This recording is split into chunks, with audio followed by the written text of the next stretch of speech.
Good afternoon, everybody. Goeiemiddag. Sanbonani, away vir Willem in die Kaap en ja, Osja, mos, ja. En dan seker gelukkige examenseisoen of prysuitdelingsseisoen.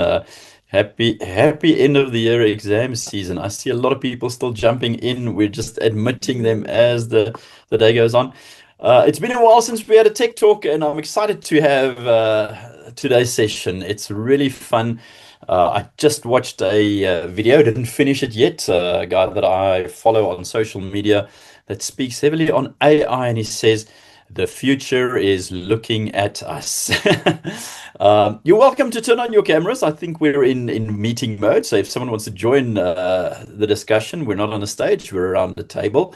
Maar daar's geen druk nie, but do what you feel comfortable with. Just know that if your camera is open, you can also open your mic. We'll be seeing and hearing you. So just a proviso at a meeting. It's so lovely to see a lot of familiar names and faces in the chat box. And like I said, it's been a while since we had a tech talk, and very relevant in the day and age that we're living in. Our guest speaker today, I'm not going to be talking about AI. Willem Kitshoff, CEO from the D6 group, is going to be our speaker today. He's got a short presentation, but we want to have some interaction. We want to talk with you, about you, around you, but the more questions we get from the floor, the better the session is for you. So as julle wil, maak asseblief 'n plan, tik 'n boodskapie in die chatbox, steek jou handjie op onder op die skerm, is daar controllers. I think we're all Zoom fit by now. So just raise your hand and let's get the discussion going. To lead it in, yeah, my name is Riaan van der Bergh. I'm the Deputy CEO at FEDSAS. For those of you that might not know me, been with FEDSAS for the last 10 years now, and have been driving the Center for Technology since the inception of it, and my start at FEDSAS, and then also recently established the Center for Finance and Risk Management. D6 operate in both centers. They've got financial products, which Willem will tell us a little bit about, but they're innovative in the tech space for schools and have been for a long time. So we're really happy to have him with us today. So Willem, baie welcome. We'll invite you on stage in a little bit. I would just want to open with 2 or 3 remarks. Anyone wants to contact anyone in FEDSAS, the Center for Finance and Risk Management, you can reach me at Riaan, RIAAN, at fetsas.org.za. Email address is on the website. Our provincial managers, if you work through a provincial manager and your school has those details, they have a straight line through to me. So contact your provincial manager and they can contact us easily. We put out a tech magazine and a finance magazine on a quarterly or termly basis, and our last finance magazine reached over 1,500 views, which is brilliant. And I think Alreta will put the tech magazines link and the finance magazines link in the chat box, so you can follow us and get those at some point in time. From about beginning of 2023, we started talking AI. And today's discussion is AI assist in D6, and how AI can make our lives better in general lives. I just want to share my screen for a quick bit before Willem takes over. And let's just lead in with a comment or two, or a thought or two. Willem, is my skerm reggedeel? yeah, well, yes. Perfect. I can see it on my side, Riaan. Riaan, Okay, ons perfect. net in presenter mode. Jy moet net verander. Okay. Swap displays. Is that better? That better? It's 100%. better. Okay. So, yeah, obviously we know FEDSAS, and I'm going to sound like a broken record if I tell you guys today that our slogan and mantra in the Center for Technology in the Tech Talk world has been, we've got to learn as we live, meaning we've got to continue learning as we live longer, but we also have to have our learning spaces reflect our living environments, our living processes, the tools that we use in day-to-day life. If they're not reflected in our learning journey, there's a disconnect between life and school, which we don't want. So more relevant now than ever before, I think. If we do not adapt to the tools of our time very quickly, we're going to lose the relevancy or the interest of our processes and our learners. I'm very happy to say that the FEDSAS theme for 2025 is something that excites me and something that really stirs a lot of passion. Is excited about tomorrow, opgewonde oor môre. And that immediately invoked in my mind, in my heart, the fact that tomorrow is coming. We've got hope to live for tomorrow, but tomorrow is part of education. If education is not future focused, then we're in the wrong space. And if we look at maybe what Mogadat said earlier today in the talk that I listened, the future is looking at us and staring us down a barrel, and it's coming at a pace that I think, in my mind, that is the biggest discomfort. It's not that we change, it's how fast we change, because we remember when TV came out, we remember when cell phones were birthed, we remember a few things, but oh my goodness, yesterday we had 3.5 and today we have ChatGPT 5, and it's 10 times better. So the pace of change is really bringing the future closer to us. Everyone says you've got to follow the money.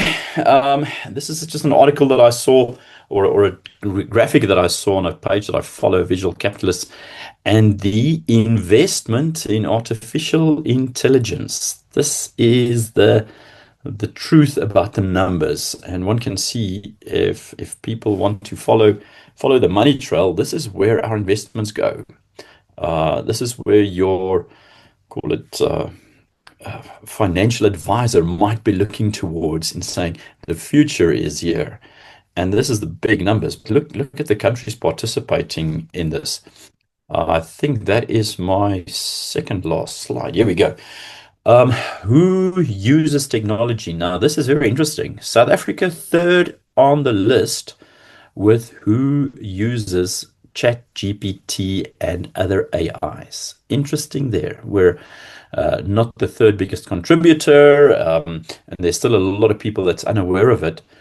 But in 2024, South Africa made the top 3 of users of ChatGPT and similar products, which is very interesting given the fact that we live in this digital divide narrative and access and poverty in the broader sense. But I see something called the digital bridge. People are jumping a generation or 2 of technology in participating in the digital community, in the digital race.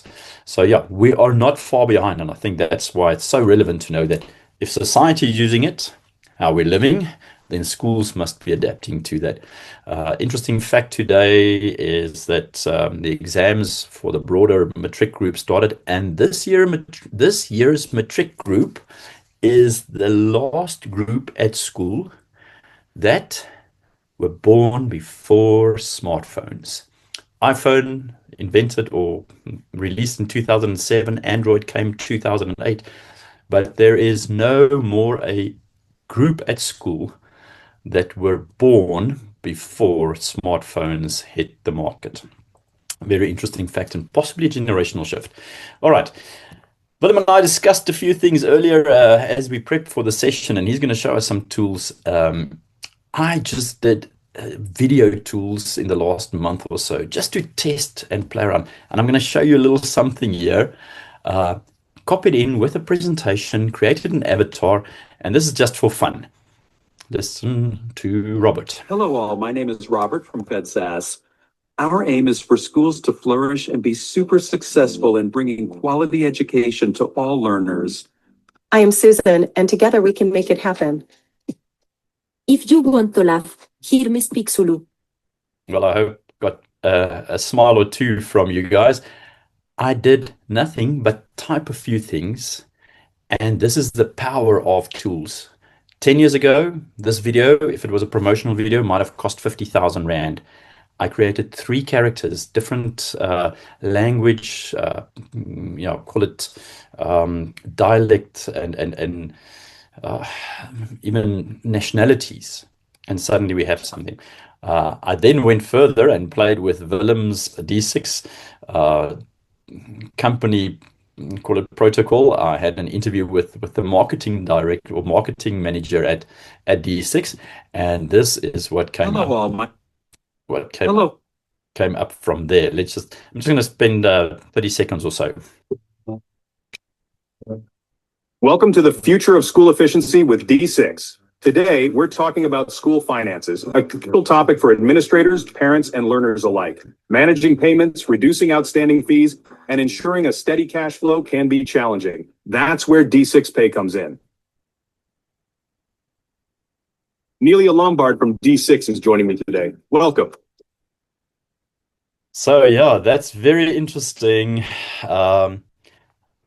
Not polished, not really hard work behind it. Copying in text of an interview between characters, and in video produced that. The previous one was Hygiene and produced that. Willem, these are crazy tools. I said yesterday in a talk that I did on AI, I started the talk with a guitar in my hand and started playing Wild Thing and asked the audience, what song is this? And I said, and they all said Wild Thing. It seems like we're in Wild Thing territory. Yeah, welcome to the stage. Give us your rundown on where we stand with powerful tools that's in our hands. Thanks, Riaan. I think the exciting thing is what we see now is the worst that it's ever going to be. And if we look at the speed of change, I mean, 2 years ago, these things weren't possible. Now it is possible. So it's interesting and challenging to talk about a topic which I have absolutely no idea where we're going to be in 5 years from now.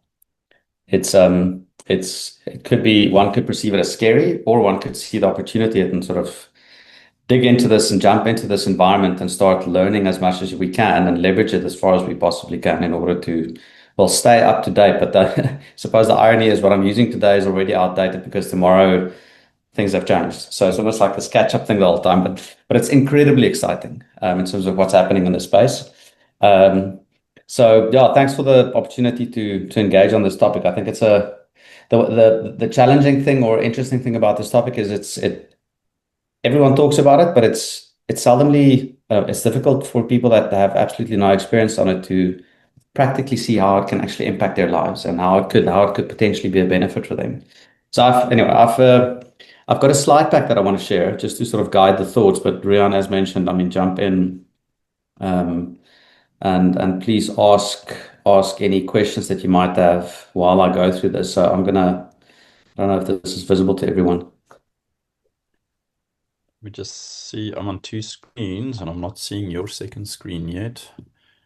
Maybe it's my Alreta, kan jy reg sien? Ja, All good. dis goed aan ons kant, dankie.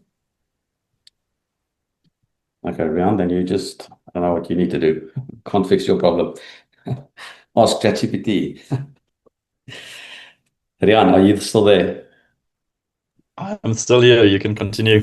We're good. Okay, cool. So maybe just from a sort of a sequence of discussions, I'm just maybe back to the roots of why school management matters.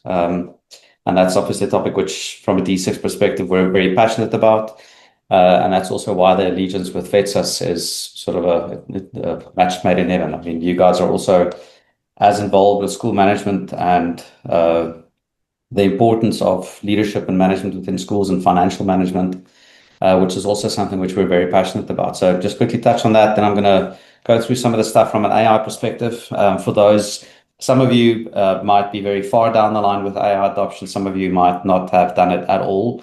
We had a couple of roundtable events over the last month or two, and it was interesting how big of a mixed bag there is still of people that have not used it yet at all, and people that have actually excelled in it quite a bit. So obviously, it's addressing people in a general state. Some might have heard of all of this, and some might not have.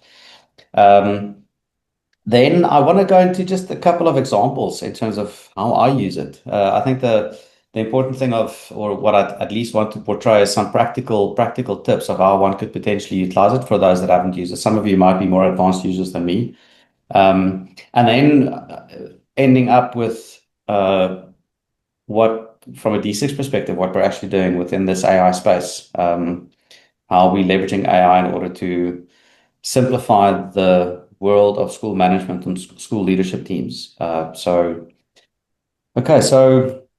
maybe just back to the roots. And this was interesting since COVID.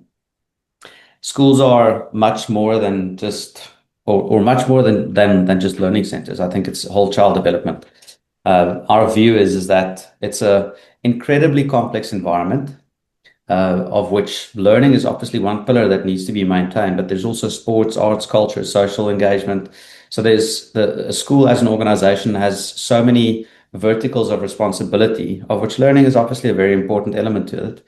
But I think it's much more than that, and it stems to whole child development. And I think the one thing also is it helps parents not to lose their minds. I remember in COVID, it was interesting how many people we've engaged with where they said the most valuable thing for them was just to drop their kids somewhere that they can be looked after while they go to work or have to attend to work. Because in my view, learning delivery is probably going to be the element where disruption is going to be the most, but for the better, not for the worse.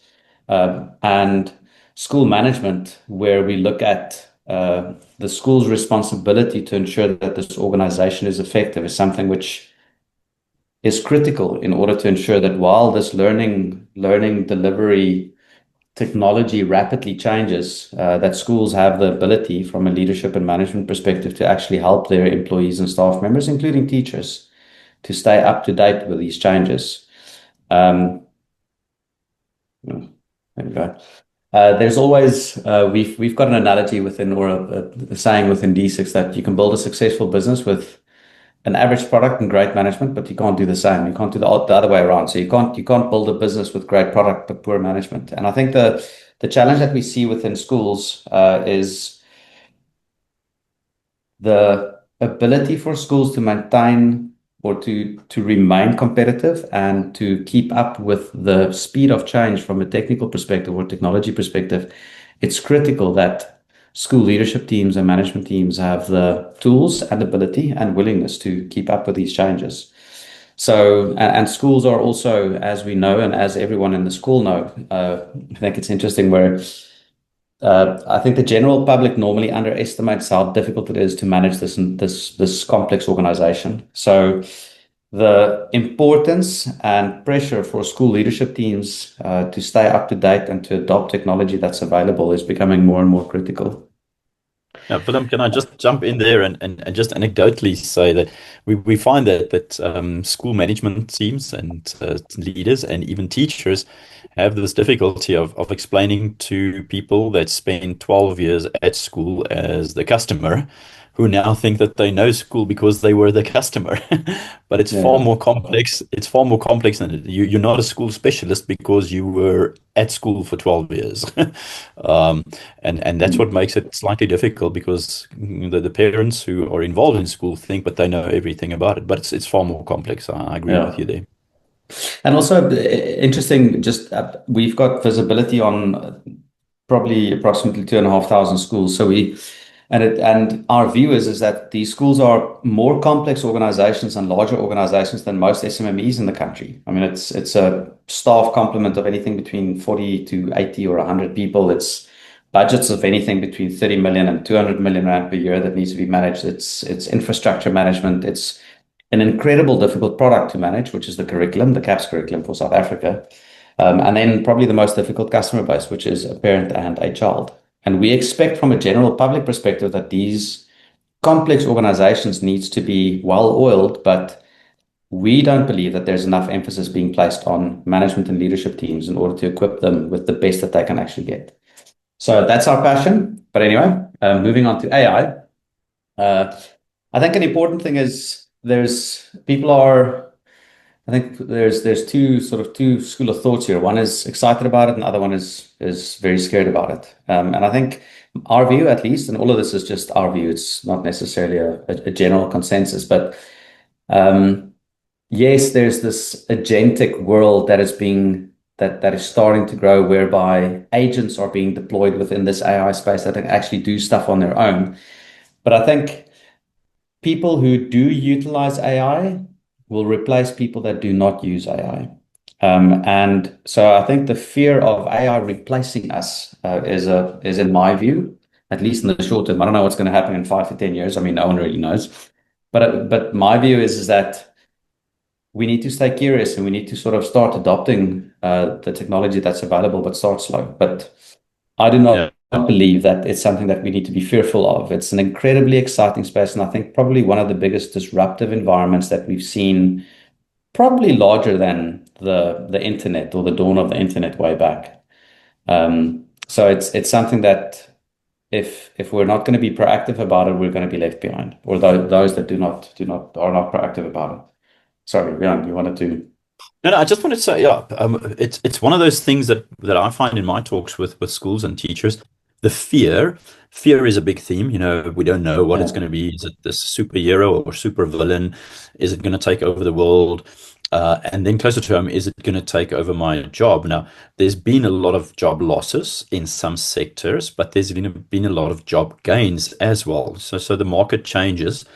But in the schooling space, and I agree with you, even in the school administration, the complexity of it, and in the classroom, I take a hard line, and I'm saying this very sensitively, but if you believe AI can take your job, maybe it should, because I think we need to be far more equipped within ourselves and franchised and agency and all these things that we say that we want, so that we know that if with the right tools, the right approach, this is making me better rather than replacing me. And that's, I think that's distilling the fear into something very good rather than something bad.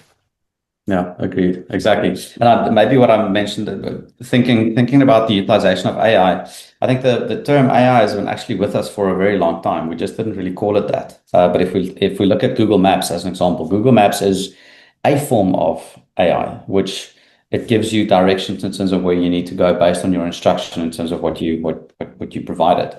And that's a very simplistic form of intelligence that this piece of technology can provide. So it's been with us for a very long time, but it's only now started to sort of significantly develop with respect to speed.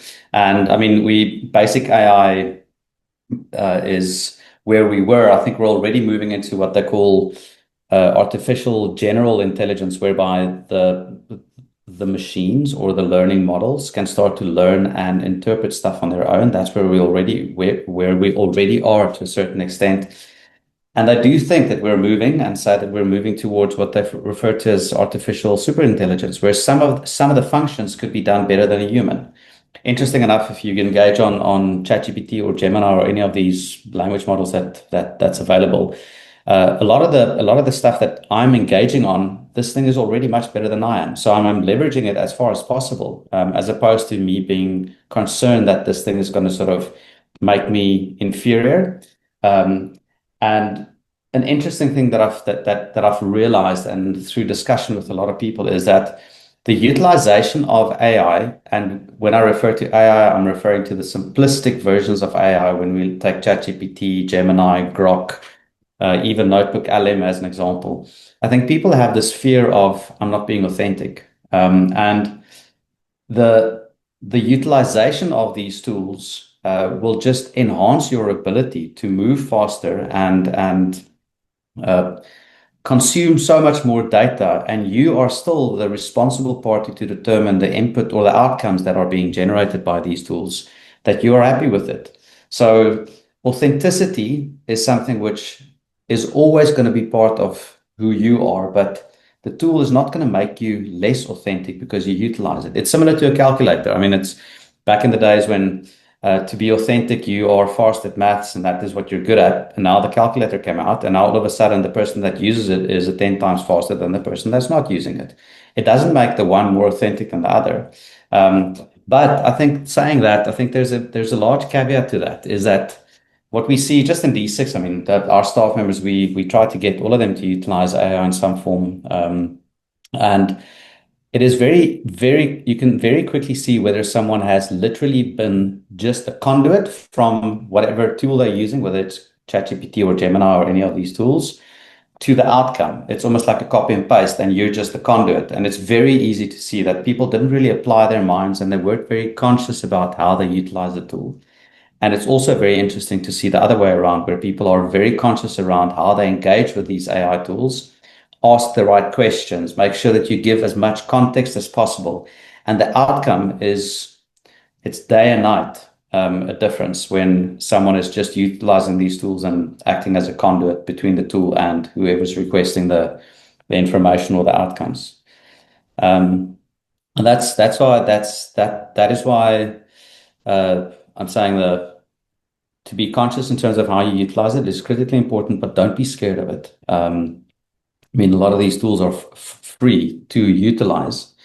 And then we're also moving into this agentic world. Now, this is an interesting space which we're looking into it quite a lot, whereby different tools can start to engage with, or different technologies can start to engage with each other from an agent perspective. So it's almost like one person engaging with another person, but both of these individuals are AI bots. And we see this space is already starting to develop. And something which is going to be interesting to see where it takes us in terms of which features can, or functions and outcomes can be automated through the agent ecosystem that's being busy developing. So, but the interesting, or the challenging part, it's not going to slow down and it's not going to disappear. No one's going to switch it off. It's going to continue moving, and each one of us has the responsibility to ensure that we keep up to date with, well, as far as possible, keep up to date with what's happening in the space and jump in and start using it, because the more we utilize it, the more we're going to see how it could benefit us.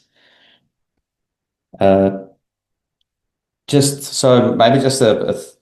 a thought perspective, I think I covered some of this, is AI, and this is referring to simplistic AI tools that's already available. I mean, one can go down the rabbit hole of automatic coding and vibe coding concepts that's happening at the moment. And anyway, so I mean, it's a rabbit hole one can go down into. But I think just the generic stuff is, consider AI a ChatGPT or a Gemini at first. Just see it as a partner, not a replacement. It's going to change your world significantly.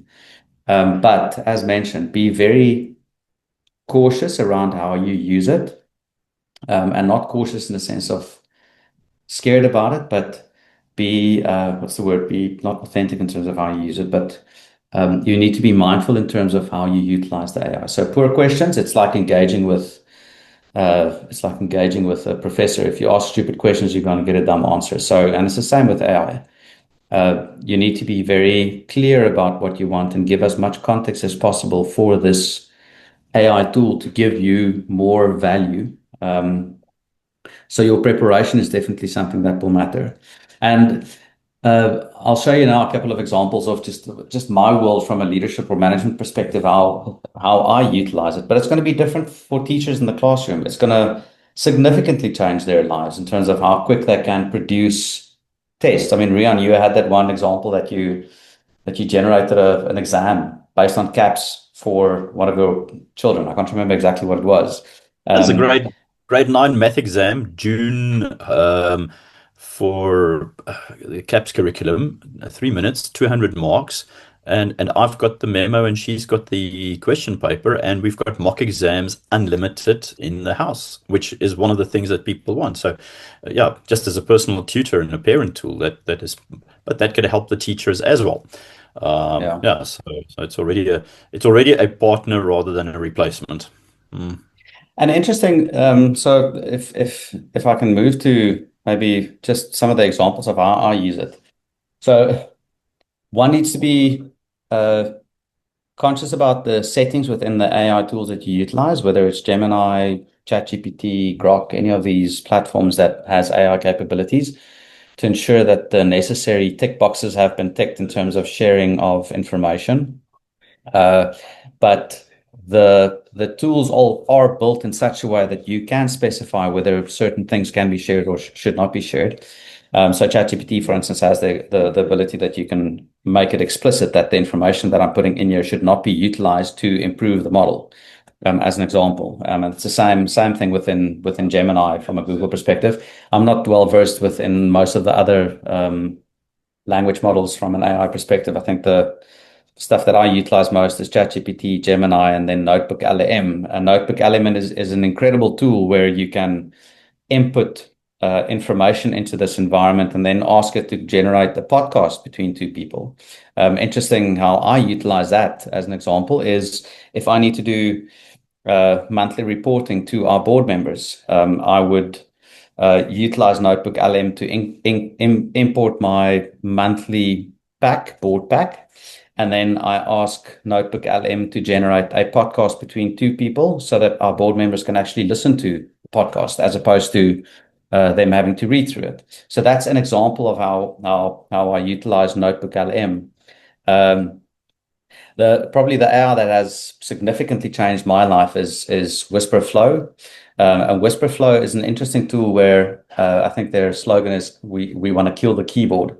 Now I'm going to just quickly show you an example of the Whisperflow AI tool. This is my Gemini environment, and I've created a gem which is called My AI Copilot, which is technically sort of my assistant within AI. And within My AI Copilot, I've given it context around my life, who I am. I've given it context around D6 and what we do and where we're going and strategy and also what our values are, etc. And then within this My Copilot, I can then start engaging. And it's interesting how this Copilot is starting to learn how I am and how I engage, so that when it writes something that I need to, for instance, mail to someone, it is written in my language in terms of how I like to do things. But it takes time for it to start understanding it. But maybe just to look at I'm going to activate guided learning, and I'm going to utilize Whisperflow, which is a voice to text. And an important thing about voice to text is I can talk at about 140 words per minute, but I can only type at about 35 words per minute. So I struggle. If I utilize voice to text, it is literally 4 times faster or 5 times faster than what I would have typed. So I'm going to take an example here. I hope everyone can see the screen. Can you guys see this? Just want to make sure that my screen is still sharing. Riaan? Yes. I see My AI Copilot grade 3 math test. So Yeah. we're good to go. Okay, so I'm going to activate Whisperflow. I want to create a test exam for my child who is in grade 4, and it is for the end of June results or end of June exams. And I want to make sure that this exam covers maths for the grade 4 learners within the CAPS curriculum. Can you help me to create a test for my child that he can exercise for the exams coming up? So what this thing now do is what it did now is it's literally voice to text, but the important thing is it'll clean up my ums and ahs and any inaccuracies or stuff that I've made errors on, and it will give it cleanly to me within this thing. And then also, for instance, on email, this is an email that I need to write to someone. Good morning, team. Hope you're all doing well. Today we're going to cover 3 topics: 1, AI; 2, conduct at office; and 3, exciting stuff we're going to do. Hope you all have a great weekend. See what it does. So it puts whatever I said in the right context within the application that I'm currently using. Now, if I just trigger this from a Gemini perspective, and we can see what it comes up with, and it's user guided learning. So it's already sort of activating the educational landscape within the Google environment. That's a fantastic idea. We'll follow a typical structure: June exams, score numbers, and then it's going to ask, the core sections we need to cover are these, and then section 1 numbers, let's start with the first section, and then I can actually provide the answer to it, and it's going to give me yes or no. So I think the point is engaging with these tools it's so important that we start to be curious around what we can do with it so that it improves our ability to execute quicker. I use these tools every single day to clean up my own language, clean up the way that I write something. If I need to write an email, I can give context around the email discussion that's been going around, or a difficult parent, give context around, you don't have to give any personal detail, but give context around the parent that you need to manage, or your boss, or a teacher, and then let these tools help you to create feedback or a way of writing, because it has an incredible ability to also then consume a lot of historic data. So one last example that I'm using AI for is in the business itself is when I do development check-ins with my team. I have a specific project within AI or within Gemini for each individual that I'm engaging with. And I've given context of that individual in terms of their personalities and what they struggle with, their strengths.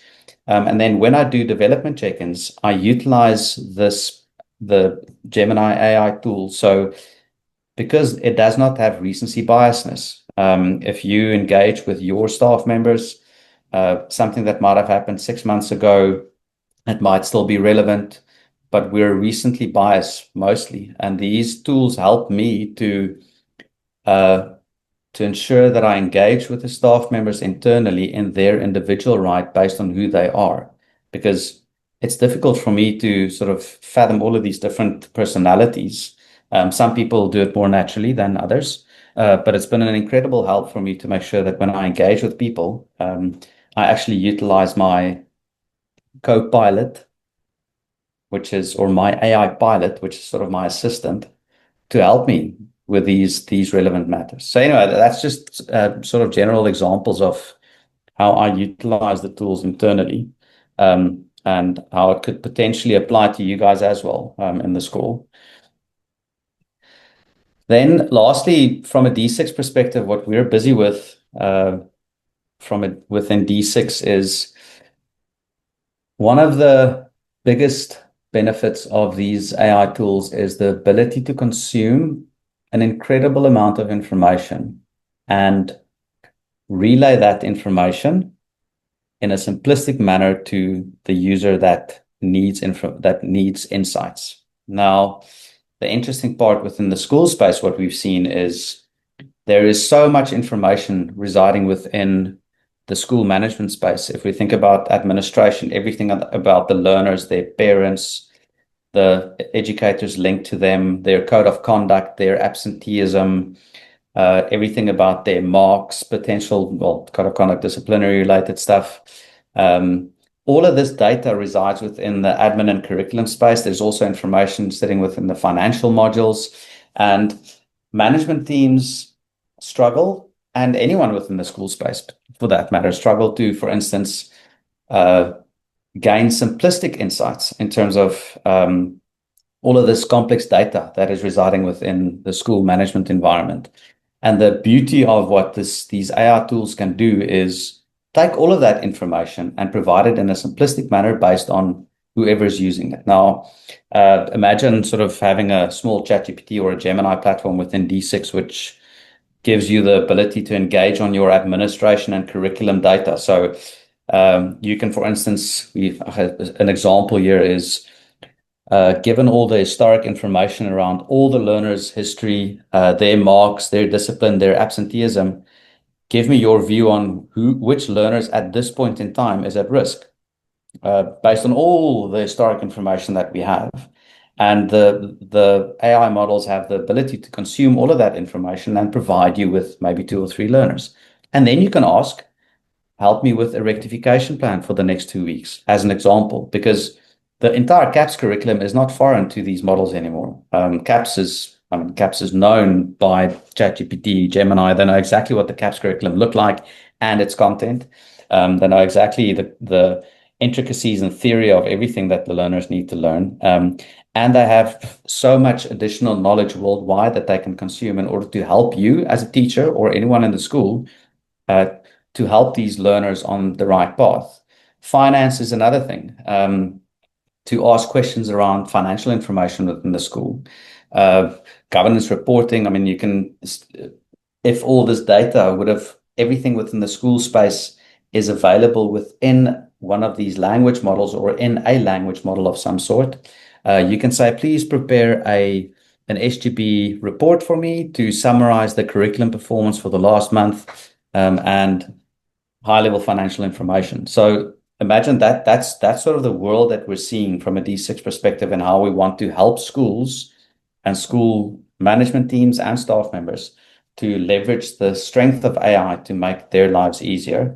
And then lastly, from a communication perspective is parents have so many different channels which they consume information on. And it also gives the parents the ability to ask, hey, what did I miss the last week? What important events are coming up next week? And the AI models then have the ability to give feedback. So maybe just a quick example of what we're busy building within our administrative core there, which students were absent the most in February. Now, normally you would have had to go to some report builder and then extract it. And then anyway, here the model will give you, these are the students that has been the most absent in February. And then you can say, show present versus absent portion for the grade 3s during February, as an example. And it immediately, because all the data is residing in the back end that it's got access to, show attendance trends for February. It's going to show how the learners were absent during the month of February across the entire school, but one can obviously delve into the different information as you see fit. As attendance rates by grade. So anyway, that's just an example of what we're busy building, and we're fairly far down the line, so that school management teams can actually start extracting information in a simplistic way that is in line with what they are actually looking for, without being dependent on the actual limited capability of standardized reporting within the school management environment. And then from a parent perspective, what we're also doing is we're busy launching a complete rehaul of our D6 app interface, how the app looks like, to make it better and more simplistic and less overwhelming for parents.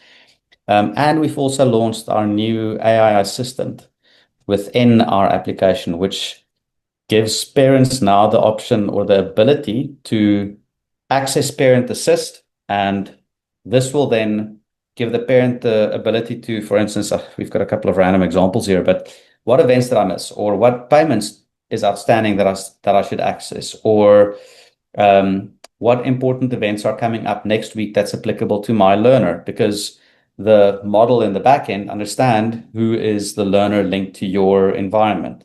So it gives parents much more control around how they can engage with the information that was communicated to them, because currently they need to go and search for it or scroll through a whole bunch of notices that were sent by schools or emails or whatever the case might be. And now they can just engage with our Parent Assist capability to find information in an easier way. And this is going to decrease the load significantly for school staff members that are being bogged down by parents with unnecessary questions, because all the information that was communicated by the school to the parents are available within the D6 environment, and parents can ask questions based on that. And it can even consume the likes of a PDF. If you send a newsletter, and within that newsletter, there's something about the grade 3s having a trip to, I don't know, wherever, the zoo. The AI can actually consume the information within the PDF. And then if you ask, what time does the zoo trip starts? It will know, because it will read the information within the PDF that was distributed to the parent, and it will give the feedback back.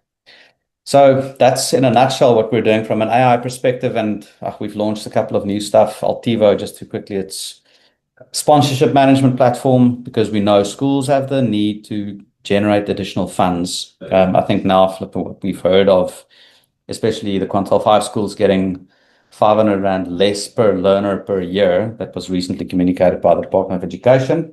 Altivo is a potential that we want to help schools to generate more income from their advertising. So it's an advertising management platform or sponsorship management platform to help schools manage their sponsorship real estate more effectively. And then also fees, finance with ease. The other biggest issue that we found from a school perspective is managing debtors. I think in the significance of outstanding balances within schools is staggering. It is crazy to see how many schools are struggling with the effective collection of fees from parents. And we've built a module called Fees, which is integrated into our finance module, which automates the entire debt management process to ensure that the right legal process being followed with communication and registered letters of demand and all of these workflows that needs to be managed so that an individual is not responsible for doing it, but the platform Fees takes care of it. So all of these things are, again, back to square one, our ambition to help schools from a managerial and leadership perspective to be more effective, because we know that the sustainability of these organizations are 100% dependent on the quality of leadership and management and the tools they have to build to ensure that the school is run as an effective business.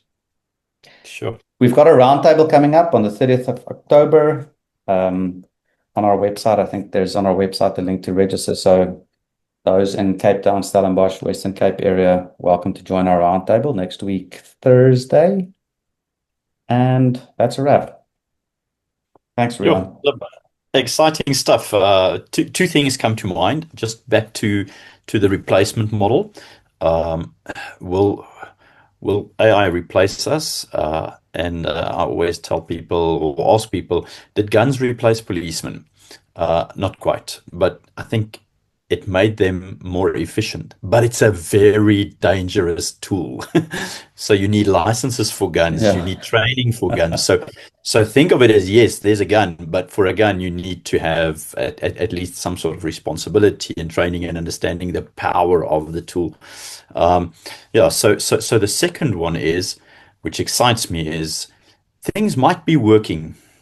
The bicycle also used to work, but you could do 30, 40 kilometers a day.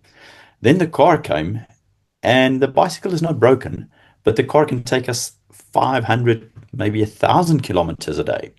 Suddenly there's speed and efficiency, so we travel faster with a new tool. Doesn't mean the old tool was not right for its time.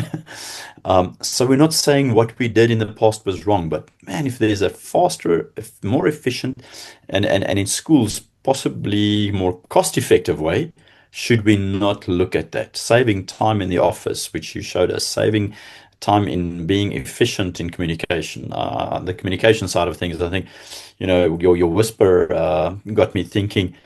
Ask it to generate a letter from a second language English speaker to a second language English speaker that might not be Afrikaans first language at the department, so that we can connect and understand each other, so that I don't talk just through my filters, but that the reader actually gets, and communication is improved. Just letters to the department and that sort of thing. So yeah, we've got a few minutes left. I have a few questions, but let's jump into the chat box and see. We've got someone that asks a slightly different question than what we covered. Does D6 have a platform to use during budget approval meetings, hybrid type meetings for 2026, the budget approval? I don't know if you want to make a comment on that. I've got my ideas, but I'm not sure that you do. No, so maybe I suppose if it's a virtual meeting, then there's lots of tools. I mean, Hybrid. Zoom is available. There's lots of tools available. We don't specifically do it. What we do facilitate and help schools with is the actual voting and approval process, whereby schools can utilize the communication platform. We have specific voting components that they can get the budget approved. And we've seen quite a significant increase on involvement from parents when they utilize the platform for voting. But we don't dabble into the Yeah. the virtual engagement versus physical engagement. Well, there's enough players operating in that space, which we don't necessarily want to compete in. Yeah, you don't want to compete with Zoom, Teams, Google Meet, or any of those. Maybe just to clarify that question, we sent out a flash report today. Is the meeting must be a meeting. So D6 has management facilities and a voting or an engagement facility, but the meeting must take place and the quorum must be achieved at the meeting, where people can ask questions, where reports can be displayed or presented, and then people have engagement and ask, but why 10% on salaries and 3% on something else, and those sort of things. We've got someone's mic open, just letting you know, we're hearing one or two people, not want to eavesdrop on your conversations. But yeah, so the meeting has got to take place before the voting takes place. And yeah, as Willem said, there's too many players. FEDSAS uses Zoom. This is what we're on now. So that's just the hall. The virtual hall is Zoom, Teams, Meet, and then the way of engaging, the way of possibly voting, D6 has an option. I don't see any other questions, Willem. I've got a question about the reporting and the data delving. That excites me a lot. Governance, processing high volumes of data, governors at school. So you've got the managers and the staff at school that work at the school, but governors at school. I'm rushing to a SGB meeting at 5:30 this afternoon, and I look at the reports, and there's a lot of reports, and it's a lot of culture, sport, fundraising, marketing, and this. And then finance is like a one page, but I don't know the insights about the academics. Yes, the academics is basically a thumbs up. It's going all right. Most of our kids are passing. But you've got tons of data that is collected as school happens. And suddenly you press a button and it tells a story rather than just housing the data. The insights. And I think that's a critical thing that I want to just hammer on a little bit.